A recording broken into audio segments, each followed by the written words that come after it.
Una vez más, me cogéis ensimismado en mis asuntos. Aquí estoy sentado en mi butaca favorita, en mi despacho favorito, contemplando mi colección de cerebros virtuales. ¡Qué maravilla! Tengo unos cuantos, más de un centenar. Tengo de todos los tipos, de todas las características, de todos los cubicajes. Unos son más grandes, otros son más rugosos. Algunos son casi lisos, muy lisos. Son réplicas exactas de los cerebros inmortales. Hay cerebros benévolos que han beneficiado a la humanidad. Aquí tengo, por ejemplo, una réplica del cerebro de Mozart. ¡Qué grande! Aquí tengo otro cerebro exacto al que debió ser el de Beethoven. Tengo el cerebro de Einstein. Este es el lado blanco de mi despacho. Pero pasad por aquí. Fijaos en esa pared. Ahí tengo los cerebros más terribles de la humanidad. Esa es la réplica exacta del cerebro de Iván IV el Terrible. Iván Groznyk, el implacable, el terrible, primer zar de todas las Rusias. Y a su lado he situado el cerebro de Andrei Romanevich, aquel que todos conocieron como Chikatilo.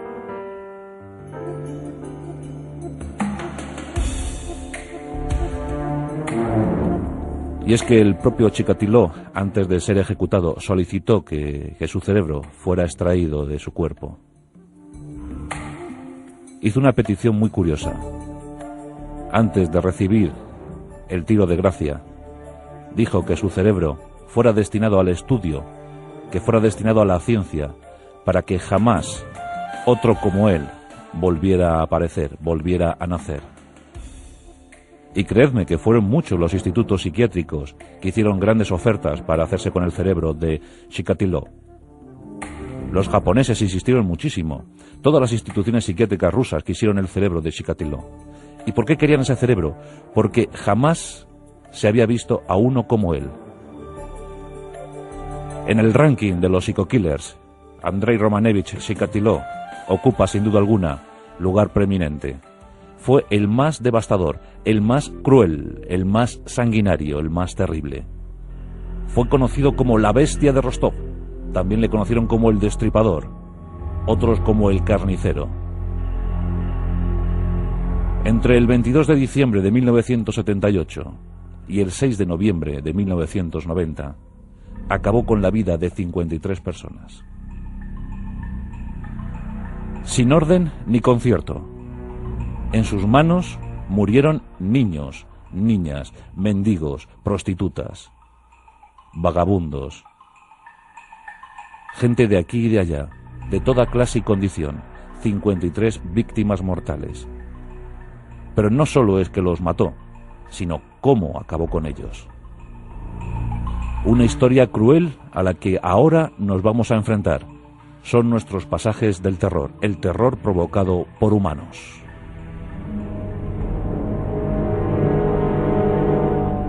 Para conocer la mentalidad, la personalidad de estos psico-killers, nos debemos adentrar necesariamente en su biografía. Y la biografía de Andrei no fue nada fácil. Creedme que no fue nada fácil. Nos situamos en el año 1936, en la Rusia de Stalin. En ese año, en ese otoño, las purgas estaban a la orden del día. Miles de oficiales del ejército ruso, del ejército soviético, estaban siendo masacrados. La hambruna se había adueñado de muchas aldeas y ciudades de la Rusia, de la eterna y sagrada Rusia. Y en ese octubre de 1936, en ese contexto de horror y penumbra, nacía Andrei, en una aldea remota de la lejana Ucrania. En su aldea los cadáveres se hacinaban, se podían contar por cientos. Dicen que la hambruna fue de tal magnitud que buena parte de la población tuvo que recurrir al canibalismo. Y cuenta la leyenda negra de Andrei Romanevich que su hermano mayor fue víctima de los caníbales de sus propios compañeros, de sus propios vecinos. No fue el único que murió en esas circunstancias. También cuentan que un primo suyo murió víctima de los caníbales. Sí, canibalismo en la Europa del siglo XX, canibalismo en la Rusia de Stalin. Hambrunas y purgas. Y en ese contexto nació Andrei. Como tantos niños rusos, Andrei no tuvo infancia. Eran años muy duros. En 1941, la URSS entraba en la Segunda Guerra Mundial, atacada por la Alemania nazi. Millones de soldados soviéticos fueron al frente, y entre ellos el padre de Andrei. Stalin no quería traidores en sus filas, no quería desertores. Pensaba que cualquier soldado soviético que fuera hecho prisionero es porque no había luchado suficientemente, porque no había dado su vida por Rusia, por la Unión Soviética. Y en consecuencia, cualquier soldado soviético que cayera prisionero era un traidor a la patria. Y en ese caso estaba el padre de Andrei. Las familias que se encontraban en esa situación quedaban marcadas de por vida. Por tanto, con poquitos años, con 8 o 9 años, Andrei había perdido a un hermano víctima del canibalismo, y su padre prácticamente también había desaparecido por ser considerado traidor a la patria. Una infancia muy difícil, dominada por las penurias económicas, por el hambre, y además señalados por el dedo soviético. Andrei crecía lleno de complejos. Cuentan que sus traumas provocaban que se siguiera orinando, que siguiera miccionando en la cama hasta los 12 años. Se estuvo orinando hasta los 12 años. Dicen que víctima del miedo, de un miedo extraño, interno, inexplicable. Él mismo, por hacerse el fuerte, nunca reconoció que tenía una tremenda miopía.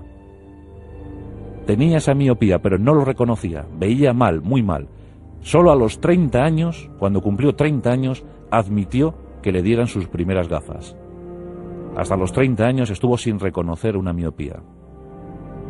Sí, en cambio, para hacerse fuerte frente al grupo de amigos, frente al grupo de compañeros, de alumnos que estaban con él en la escuela, se convirtió en un encendido comunista. Leía con avidez el Pravda, el diario Pravda, el organismo de comunicación soviético. Dicen que su comunismo era enfermizo.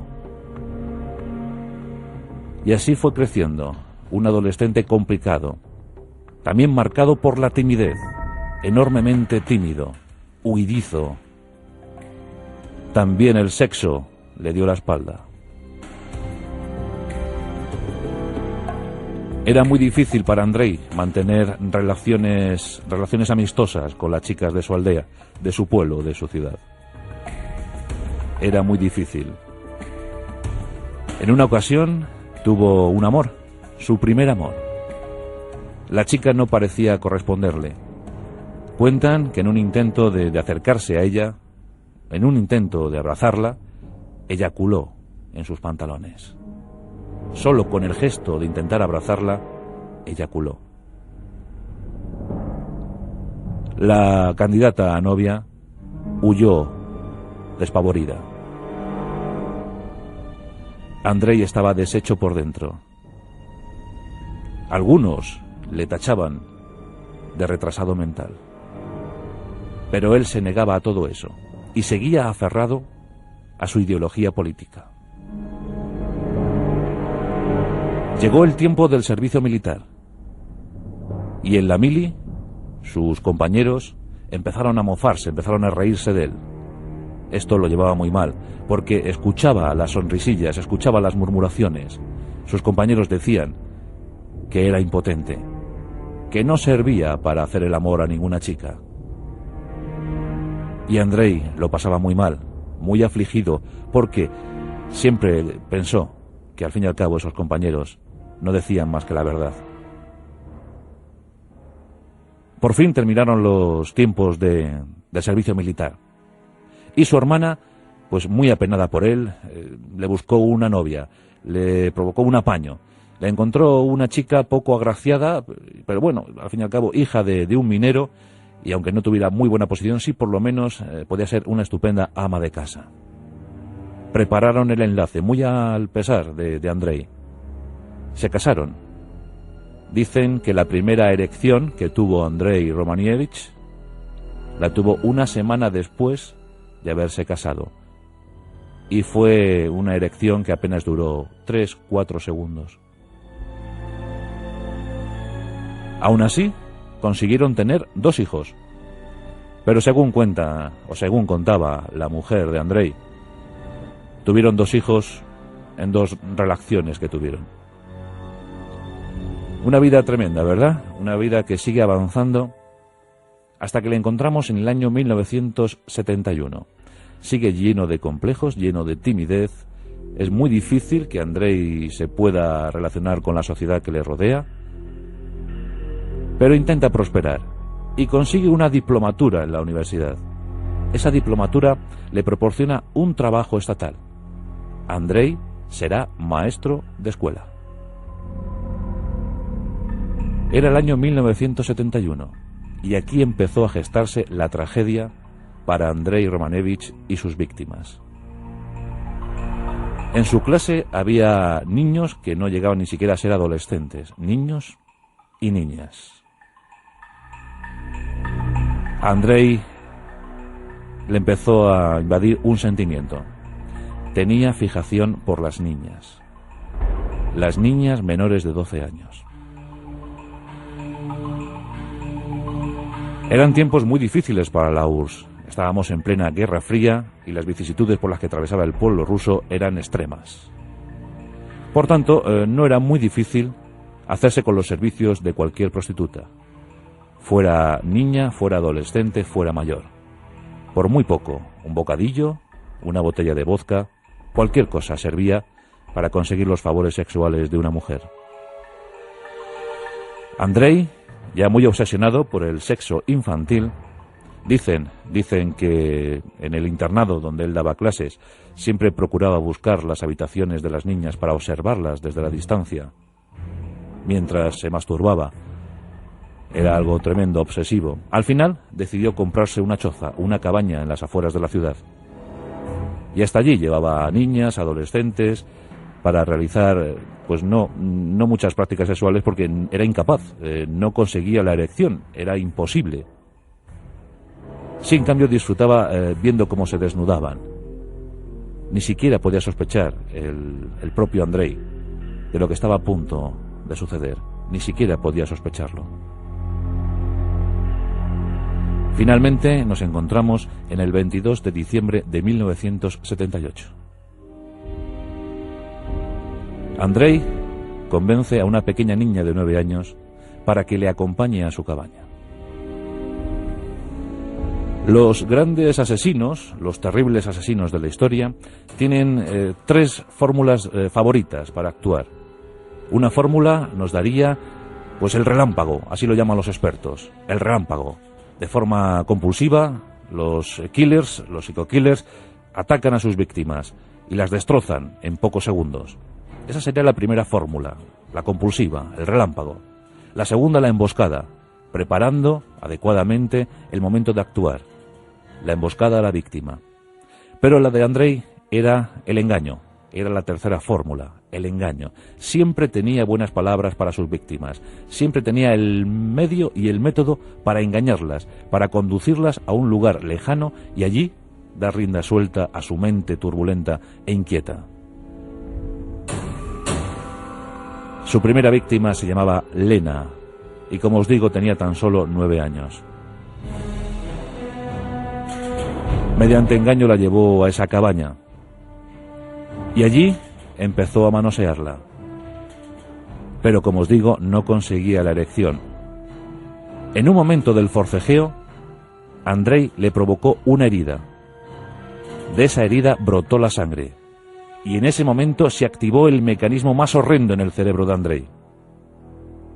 Esa sangre sí provocó la erección. Sin solución de continuidad, Andrei cogió un cuchillo de hoja enorme, 30 centímetros, y empezó con él a asestar puñaladas a la pobre niña, hasta 30 puñaladas. Fue un momento de sumo placer para él.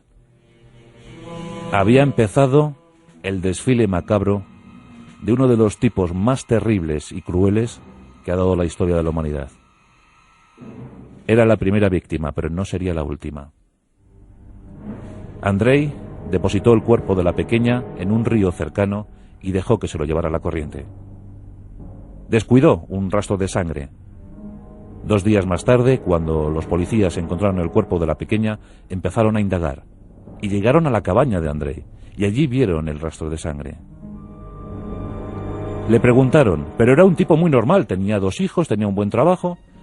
Nada hacía pensar que fuera sospechoso, que fuera un violento y sanguinario asesino sexual. Y por si fuera poco, la suerte salió con Andrei. Y es que en la zona apresaron a otro asesino sexual, a otro violador, y le echaron todas las culpas a este. Por tanto, Andrei escapó por los pelos, pero escapó. Los policías erraron. Tarde o temprano se arrepentirían. De todas formas, la llegada de la policía pues abrumó un poquito a Andrei. Quedó algo consternado y tardó un poquito en realizar su segundo asesinato. Ese llegaría en el año 1981.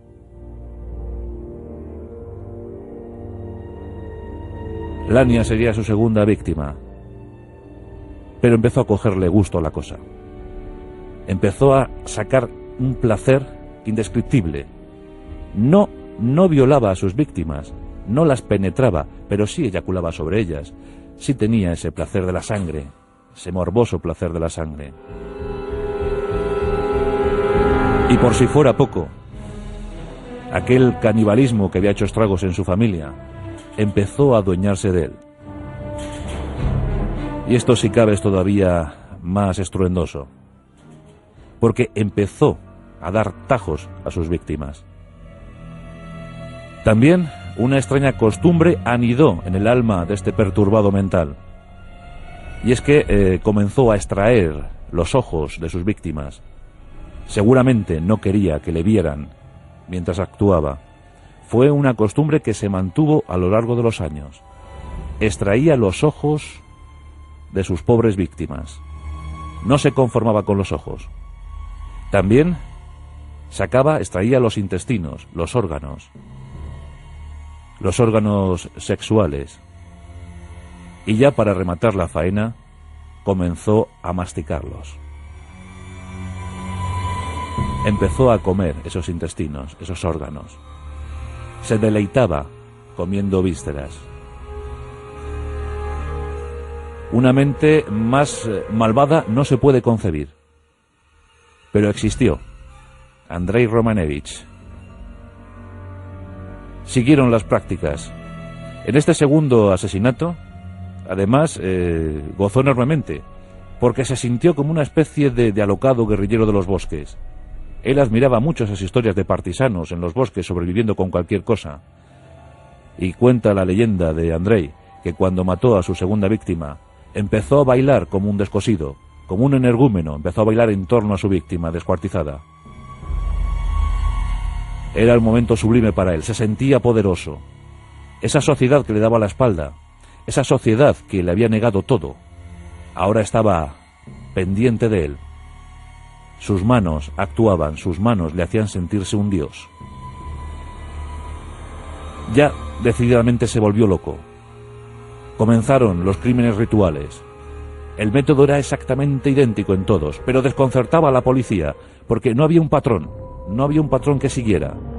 No solamente eran niñas ya os digo que vagabundos, mendigos, gente de mal vivir, prostitutas, de toda calaña, de toda clase, de toda condición, todos fueron cayendo. En el año 1982 ya llevaba 30 víctimas mortales. Andrei ya no quería parar. Chikatilo, como a él mismo le gustaba llamarse, no quería parar. Eso era ya demasiado, era el sumum para él, había encontrado sentido a su vida. Una vida criminal y despiadada. La policía se puso a trabajar. En una de las víctimas encontró restos de semen. Rápidamente ese semen fue analizado. El semen obedecía al grupo AB. Es decir, el asesino tendría una sangre de ese grupo sanguíneo, AB. Empezaron a investigar. Empezaron a buscar. Rostov era una ciudad lejana, pero populosa. Y allí había conseguido un trabajo como inspector, y eso le daba mucha movilidad. Se podía mover pues varios cientos de kilómetros a la redonda de Rostov. Por eso la policía estaba todavía más desconcertada si cabe, porque los crímenes iban sucediendo, iban encontrando a las víctimas muy esparcidas a lo largo de un diámetro gigante, enorme. Tenían que buscar entre muchos candidatos. Y un buen día, en el mercado central de Rostov, apresaron casi por casualidad a Andrei Romanevich. Le apresaron y le encontraron en un maletín un bote de vaselina, una cuerda y un enorme cuchillo. Analizaron su sangre, pero no era del grupo AB, era del grupo A. Por tanto, en principio le descartaron como sospechoso porque ya os digo que había centenares, miles de sospechosos en la zona. Se buscaba, porque así lo determinaron los psiquiatras, varias facetas, varios perfiles. Se buscaba gente con deficiencias mentales, porque claro, los crímenes eran tan horrendos que seguramente un perturbado era el causante de aquellas matanzas. Pero también se buscaba a un hombre normal, un hombre que tuviera una vida normal, con una familia normal, con un trabajo normal. Y también se empezó a investigar entre todos aquellos que poseyeran, que tuvieran un coche propio, un coche que les permitiera independencia de movimientos. Desde luego Andrei se ajustaba a este último perfil, tenía coche, era un tipo normal, una vida cómoda, pero el grupo sanguíneo falló, por tanto le dejaron en paz. Pero las muertes siguieron. Finalmente, los rusos decidieron movilizar todo su potencial. Era ya demasiado, ya se empezaban a reconocer esos crímenes rituales. La sociedad estaba conmovida, la sociedad estaba convulsa. Se hablaba del destripador de Rostov, se hablaba del carnicero, de la bestia de Rostov. Desde luego que cualquiera de los tres calificativos se acercaba a Andrei Romanevich. A todo esto, los japoneses, que se interesaron vivamente por el caso, enviaron un informe médico. En ese informe se decía que no necesariamente el grupo sanguíneo del semen se debía corresponder al grupo sanguíneo de la sangre. Es decir, que había una casuística, había unos datos que habían demostrado que 1 de cada 10.000 podía tener ese grupo dispar. Eso en principio pasó desapercibido. Luego se utilizaría y se comprobó que efectivamente en el caso de Andrei Romanevich era así. Las autoridades rusas movilizan a más de 600 policías, investigadores, expertos, forenses, toda clase, toda suerte de profesionales se mueven hacia la zona de Vostok. Quieren encontrar a toda costa a ese criminal y van a poner todos los medios disponibles para encontrarle. La zona de Vostok es muy arbolada, hay muchos bosques, por tanto tenían que organizar un gran despliegue. Y comienzan a realizar ese despliegue. Después del interrogatorio al que habían sometido a Andrei en ese año 1984, bajó un poco la intensidad de sus acciones. Tan solo asesinó a un par de personas. Pero estaban todos tras la pista. Muchos policías se movían por la zona del ferrocarril. Allí había actuado, allí habían quedado muchas de sus pobres víctimas. Seguro que caería tarde o temprano. Había policías camuflados de campesinos que buscaban setas. Había otros camuflados de taquilleros en esa estación de ferrocarril. Había incluso policías femeninas que trabajaban de prostitutas para ver si captaba la atención del criminal. Otros se disfrazaron de vagabundos. Se les podía ver por los vagones o errando por la zona. Vamos, que había 600 efectivos de la policía rusa buscando en Vostok. Tarde o temprano, Andrei cometería un fallo, cometería un error y le pillarían. Pero aún iban a pasar muchos días. Las fichas de sospechosos llegaron a tener el número de 26.500. había 26.500 sospechosos. Y entre esos 26.500 se buscaba. La locura de la policía llegó a tal extremo que se llegaron a revisar hasta 500.000 fichas. 500.000 rusos fueron investigados, 500.000, buscando al criminal de Vostok. Finalmente nos encontramos en noviembre del año 1990. El 6 de noviembre, un sargento de la policía está haciendo su patrulla en las cercanías de un bosque que estaba próximo a la estación del ferrocarril. Curioso, había encendido un cigarro, estaba mirando el bosque y curioso contempla cómo un hombre vestido con traje y con corbata sale de ese bosque y sale pues algo manchado, algo turbado, algo nervioso. El sargento se acerca a ese hombre y le pide la documentación. Después de comprobar la documentación y que era un ciudadano ímprobo de Vostok, le deja marchar, pero toma muy buena nota del nombre. El nombre, Andrei Romanievich. Hasta ahí, nada más que una sospecha. Ya os digo que en esa lista de 26.500, Andrei desde el año 84 ocupaba el puesto número 90. O sea, era el sospechoso número 90. Pero el 12 de noviembre se descubre el cuerpo de la última víctima de Andrei. Horriblemente mutilada. Sveta se llamaba. Y es el 12 de noviembre. Rápidamente, los especialistas, los forenses, determinan que Sveta ha muerto en un plazo no superior a una semana antes. Y Sveta ha aparecido en la zona donde precisamente aquel sargento había parado a Andrei. Rápidamente el sargento saca el nombre, buscan, localizan a Andrei y el 20 de noviembre del año 1990 es detenido. Le someten a toda suerte de pruebas. Le someten a toda suerte de investigaciones, de preguntas, sesiones interminables. Finalmente, Chikatilo se desmorona. Primero confiesa que le apasionan las películas pornográficas donde aparecen niños. Posteriormente afirma que los mendigos son almas nauseabundas que conviene eliminar. El día 26, desmoronado del todo, afirma que él es el autor de esas horribles matanzas. Empieza a dar detalles, describe el lugar de los hechos, describe cómo lo hizo.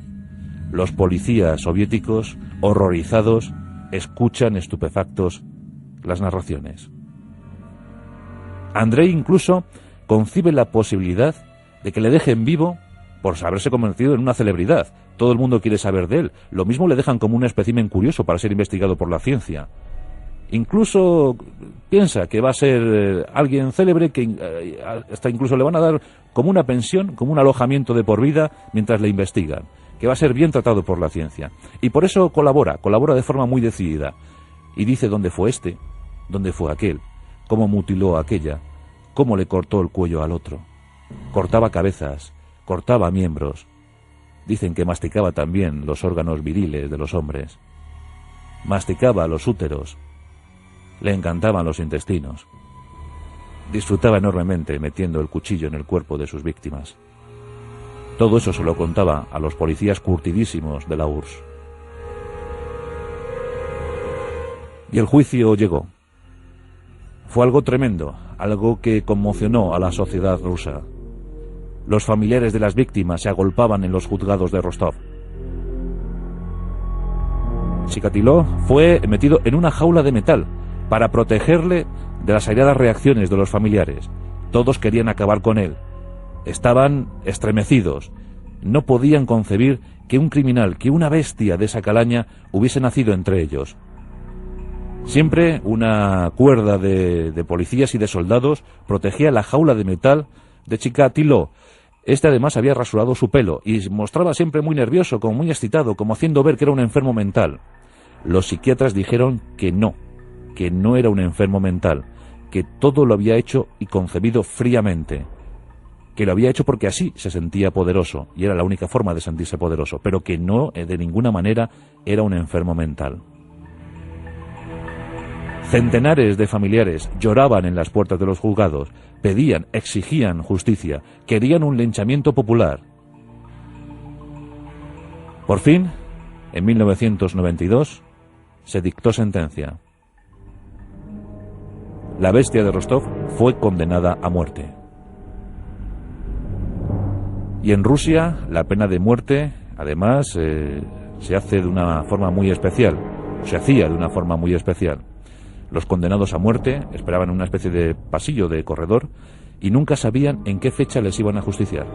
Nunca sabían cuándo iban a morir. La última entrevista que se le hizo a este espécimen fue en verano de 1993. Finalizó la entrevista diciendo: pido a mis colegas, a mis compañeros, a mis amigos, que me perdonen. Solo eso. Que me disculpen. La sentencia se iba a ejecutar. Sería un tiro de gracia en la cabeza. Pero a todo esto, él sugirió que su cerebro fuera entregado a la ciencia para que ninguno como él volviera a nacer. Ya os digo que muchas instituciones rusas, todas las instituciones psiquiátricas rusas, quisieron ese cerebro. También los japoneses llegaron a pujar muy fuerte por hacerse con la propiedad de ese cerebro. Querían estudiarlo. Siempre nuestro protagonista esta noche afirmó que una parte de su cerebro le decía que debía matar, pero que la otra parte no. La otra parte le animaba a dejar de matar. Por tanto, había dos partes fragmentadas en su cerebro. Una con una postura y la otra con otra. El bien y el mal. Debatían el bien y el mal constantemente en el cerebro de Chikatilo. En febrero de 1994, el verdugo esperaba a Chikatilo en una estancia, en una fría estancia. Allí fue conducido. Había una orden muy clara: que el disparo, que el tiro, no dañara el cerebelo. Los científicos querían el cerebelo para estudiarlo, para analizarlo. Y al fin, la sentencia se cumplió. En febrero de 1994, el criminal más terrible, más sanguinario, más cruel de la historia contemporánea rusa fue eliminado.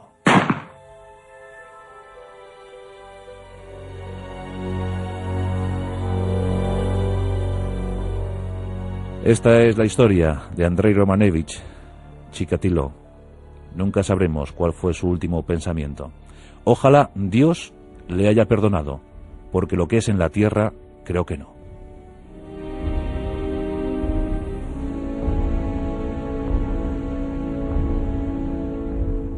La rosa de los vientos en